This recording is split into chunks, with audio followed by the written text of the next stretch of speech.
Damos la bienvenida al licenciado Eloy Marchán, periodista del semanario Hildebrand en sus 13, el más importante semanario de Perú. Y el licenciado Marchán es también director del portal El Foco. Quisiéramos, Eloy, que nos des luces, que nos des claves para entender la situación de Perú, que se ve como un país con una economía importante, más estable, dicho sea de paso que Ecuador, pero políticamente un país enormemente inestable, con falta de liderazgos que se reflejan en 6 presidentes entre el 2016 y el 2022. ¿Qué es lo que está pasando? Eh, Hola Gustavo, ¿qué tal? Muchas gracias por la invitación y un saludo a toda tu audiencia. Para el día de hoy, martes, se ha convocado a la segunda gran marcha acá en el Perú para pedir la renuncia de Dina Boluarte. Lo que tenemos que entender es que la población que está protestando no es masiva, no estamos hablando de un grupo de bastantes personas, ¿no? Pero sí es un grupo que se identifica con unas posiciones bien radicales y que hay algunas personas que optan por la violencia, ¿no? Eso hay que decir por un lado. Pero por el otro lado tenemos un gobierno intransigente, un gobierno que no tiene diálogo, no quiere dialogar, un gobierno que el fin de semana entró a la Universidad Nacional Mayor de San Marcos, la más importante del Perú, para sencillamente detener a 200 personas. Y cuando las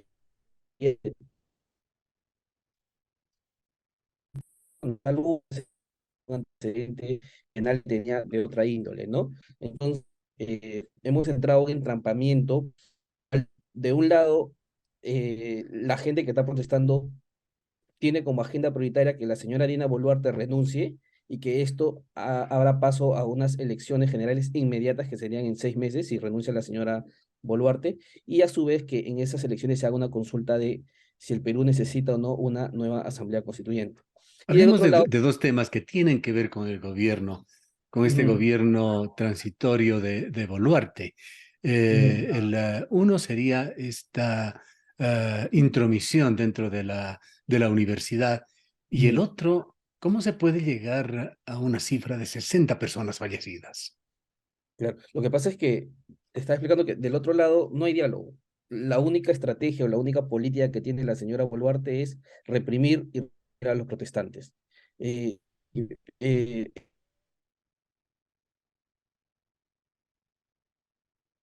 Posibles. Esa es la estrategia del gobierno. Entonces, ella cree que de esa forma va a asustar y va a intimidar a los protestantes y van a cansarlos, ¿no? Y de eso, los que están en Lima, hoy está llegando bastante delegación. La marcha hoy día básicamente va a ser universitaria. Lo que está haciendo lo que ha ocasionado con la intervención a San Marcos es que las comunidades universitarias se unan y ya protesten contra ella, ¿no? Entonces, no solamente ya es el sur, no solamente son los sindicatos, sino también estamos hablando de las comunidades universitarias, los estudiantes que van a protestar contra ella. Entonces, esa es la estrategia de la señora: reprimir, reprimir y reprimir.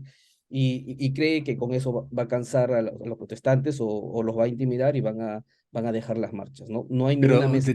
detrás de un mandatario, por lo general, hay consejeros, mentalizadores políticos. ¿Quiénes están gobernando junto o detrás de Dina Boluarte? La señora tiene un núcleo bastante cerrado, es su hermano, no tiene ni un cargo público, pero es uno de sus principales asesores, el premier Alberto Tarola, que ha dicho sin contenerse, de que la política es una política de mano dura y que las personas que están en el otro bando, los que están protestando, son terroristas. Así los trata, son vándalos. Además, en la última conferencia de prensa que dio la señora, que fue el jueves en la noche, agradeció a los medios de comunicación, a este conglomerado mediático de grandes empresas de comunicación, que lo que hicieron en la cobertura del jueves fue llamar a las personas como vándalos. Entonces, claro, la señora está escudada, está parapetrada en el gran empresariado, los congresistas de derecha, que son mayoría en estos momentos, en los militares y en este núcleo de asesores que la única estrategia es reprimir y reprimir, ¿no? Por otro lado, y no dialogar, ¿no? No hay ni una mesa de diálogo hasta en estos momentos instalada de parte del gobierno contra los protestantes.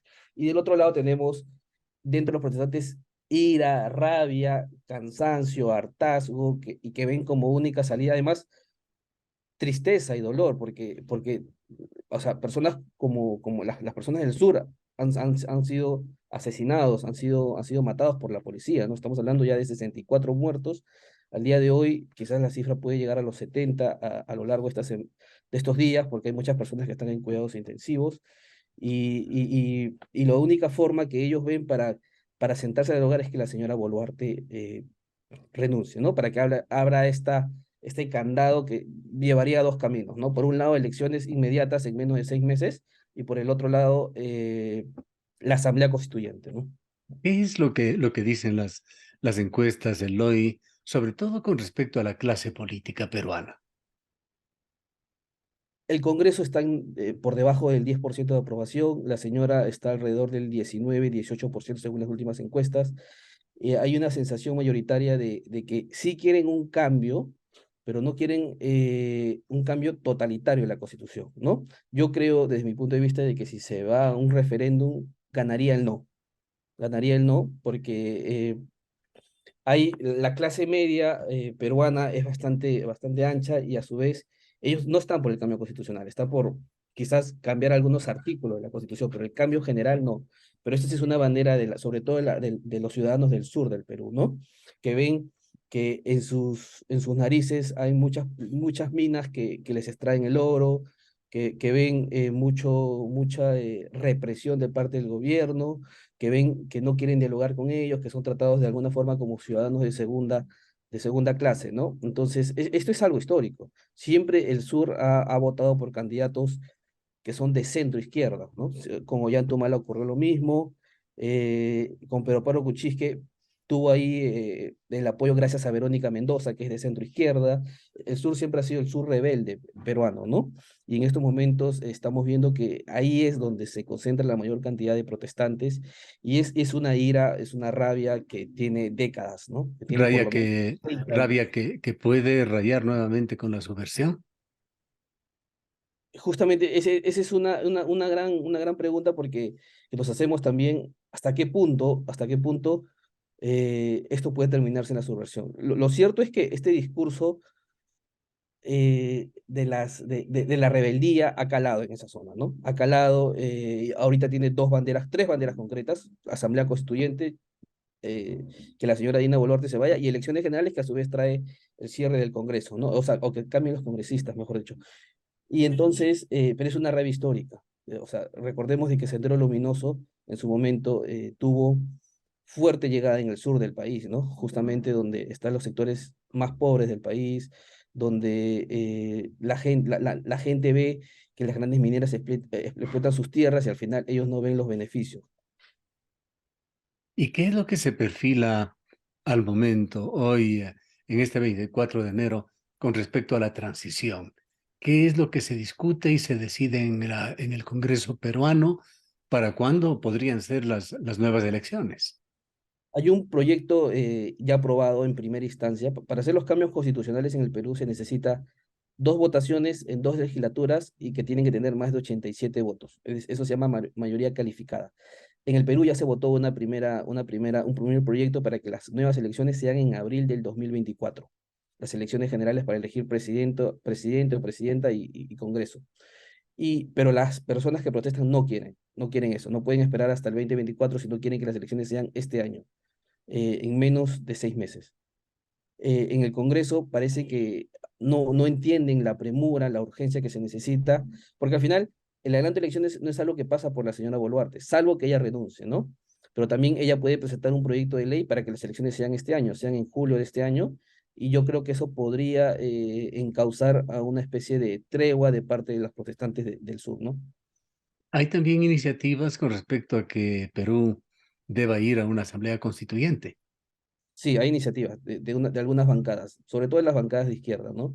Perú Libre y algunos bloques cercanos al expresidente Pedro Castillo, al golpista presidente Pedro Castillo. Y Pero ahí es no, donde llegamos a las injerencias externas. Se ha hablado de la injerencia boliviana, se habló con Pedro Castillo, de la injerencia mexicana.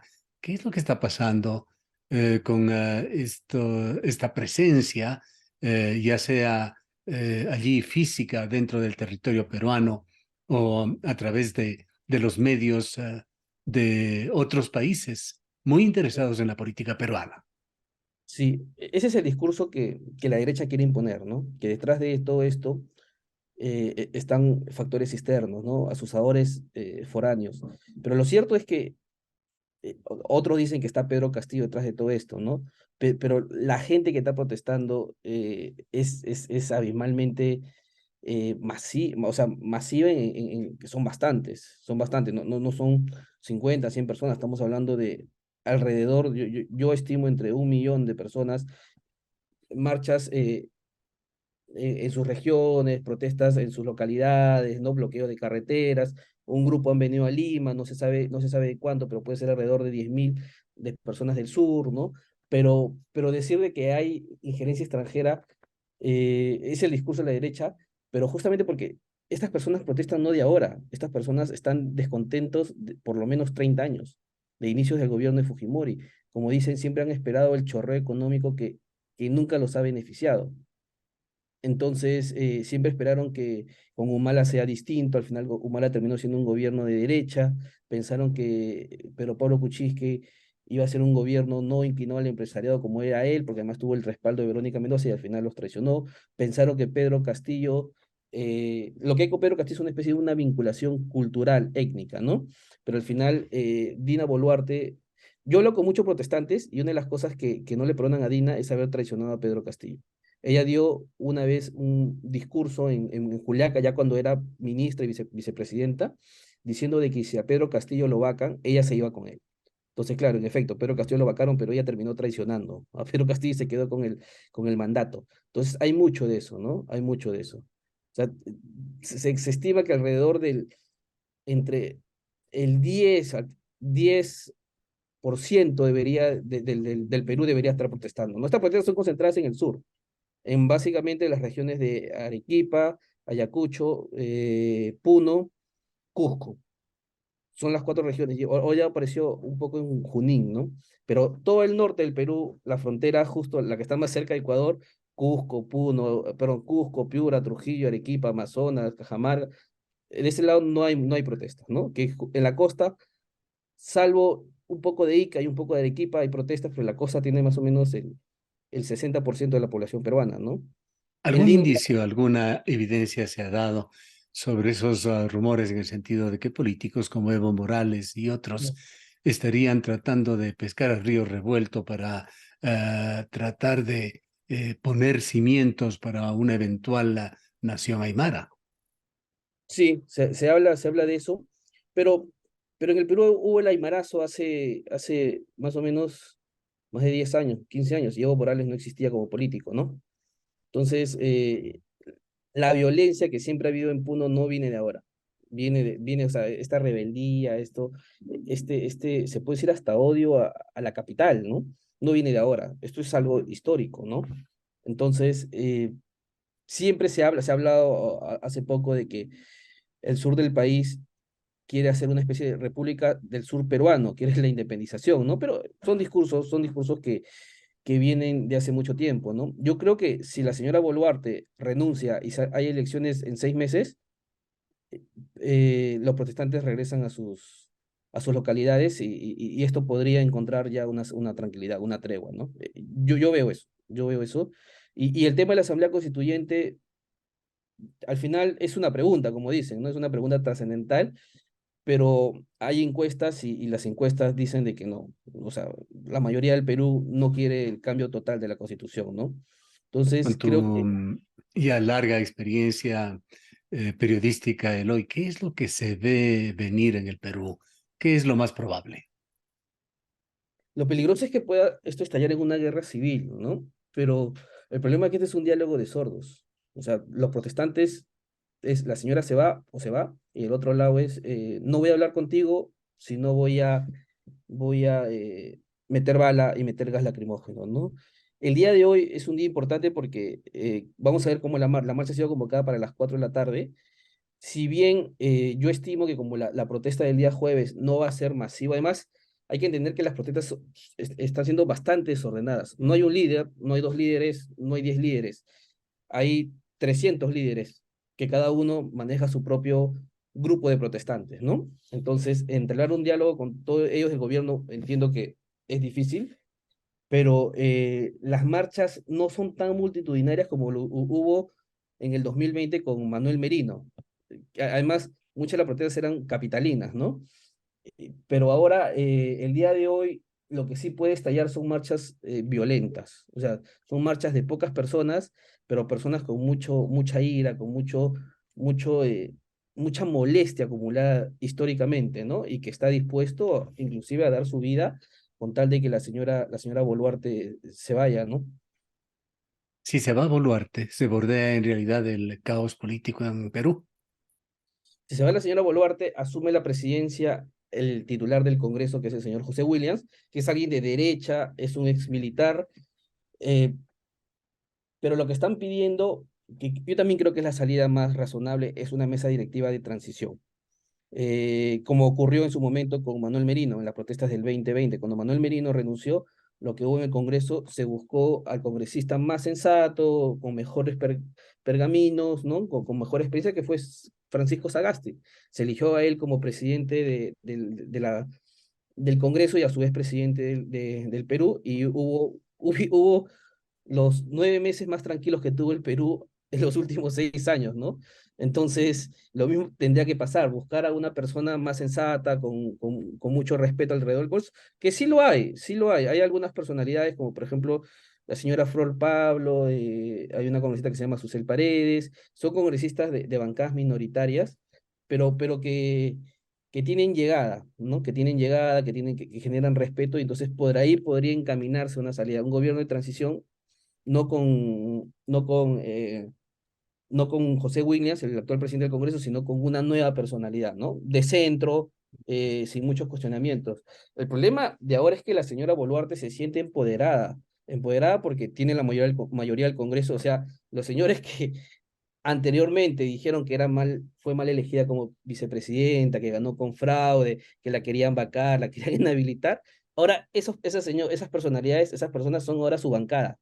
El fujimorismo, Renovación Popular, Avanza País, las bancadas de derecha, de centro derecha y de ultraderecha, es ahora que tiene la mayoría en el Congreso, alrededor de 70 congresistas, 70 de 130, es la bancada de la señora, son los que lo protegen. Y no solo ellos, y el otro es el papel de los medios. El papel de los medios acá en el Perú es totalmente denigrante. Como periodista, me es difícil cubrir las protestas, porque te meten dentro del bolsón de medios de derecha, medios de la capital. O sea, acá se ha dividido el sur del Perú versus la capital. Entonces, si tú eres un medio que funciona en Lima, cubrir no te hablan, te agreden, te insultan. Entonces, porque te ven dentro de este paquete de medios que le llaman los medios mermeleros o la concentración, que la encabeza el Grupo del Comercio.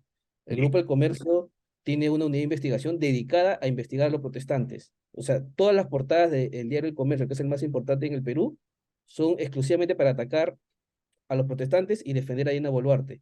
Y eso es lo que también enoja a los Realmente protestantes. preocupante la situación de este hermano país. Ojalá las cosas mejoren.